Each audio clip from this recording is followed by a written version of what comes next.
Hello guys and welcome to another video. Today we will be looking at the Nordace Siena backpack because it has been 2 years since I uploaded my original video, which was about debunking the advert and checking whether everything that they put in the advert into the backpack actually fits, and also my impressions and thoughts of how the backpack feels and looks in real life. So now that it has been 2 years, let's take a look at how this bag has held up, whether there's any issues with it and stuff like that. But firstly, I just need to mention that this is actually my boyfriend's backpack. It's not my backpack.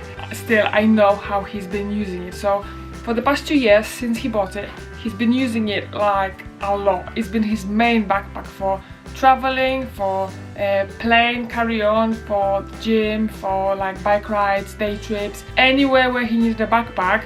This was his go-to. So it's had a fair use over the past 2 years, so it's a great time to tell you guys what's up with it after 2 years. So firstly, like, this bag is obviously not the cheapest. It's on the like a more like medium range price, so you'd expect it to be very durable. The first impression when you look at this bag from arm's length distance, it still looks pretty good. It looks almost new. Even the bottom of the bag is in a pretty good condition and there's no rubber or any like enforcement on the bottom. But now looking closer, you can see some signs of use, but they're very minor actually. So there are some like threads hanging out here and there. There's some like tiny bits of piling starting to form, but they're so minor that you can only really see them close up. Now interestingly, the handle, this is meant to be vegan leather, but it looks like real leather in terms of aging. So it started to have like darker shading on the edges of the handle. This may just be from use and from like sweat and dirt, I'm not sure, but it looks like leather aging, which I think it looks pretty cool. But the description on the website stated it's fake leather, so I hope it is. But if it's not, then they should make sure that it's specified on the website. You can see a bit more piling on these black things here on the straps, but these are not a major thing again. Then if you look closer on the logo on the front, there are a couple of threads hanging out. Something worth mentioning is that this bag was never washed ever over the past 2 years. Now if it was my backpack, I would have probably washed it a couple of times, but my boyfriend's not too bothered. That is understandable actually, because it doesn't look dirty at all. I think it's just the colour that it's blue, but it's got different shades of blue going through it, so it doesn't show any dirt whatsoever. Even the bottom of the bag, as you can see, it probably isn't clean, but it looks clean. So now let's have a look on the inside. Now that's where you really cannot see any signs of use, apart from on the pouch, which is like a silicone rubber thing. There are some scratches on there and a couple of stains, but on the rest of the backpack inside, it looks brand new to me. Like there's literally no rips, nothing really happening with it.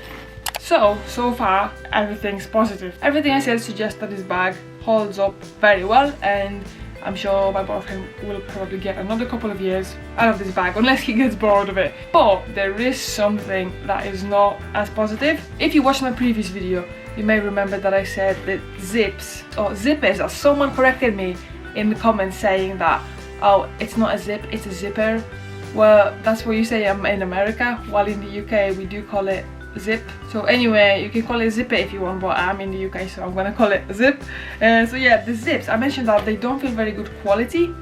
They felt a bit cheap and like they may break anytime, and actually it did happen. We were out somewhere, so my boyfriend was trying to zip the bag up and the zip split, so he had to like go back and forth and eventually it fixed itself. And now it doesn't happen all the time, but it happened a few times, like enough times to mention it. So now naturally that is a terrible fault, that the zips are not durable enough. The rest of the bag seems to be quite well made, but the zips, they keep breaking, and it's very frustrating, especially if you're out and about. You need the bag to hold your things. Now he keeps using this bag because he really likes it and it's very spacious, but that is a major drawback. One of the key features of this bag is the ability to charge your devices, so you can plug in a power bank inside, and then here you can just connect a USB cord and charge your phone and all that. This has worked, it never broke. Now obviously it's just a little port where you plug something in, so I mean it's very unlikely that it would break, but still it's worth mentioning that it works.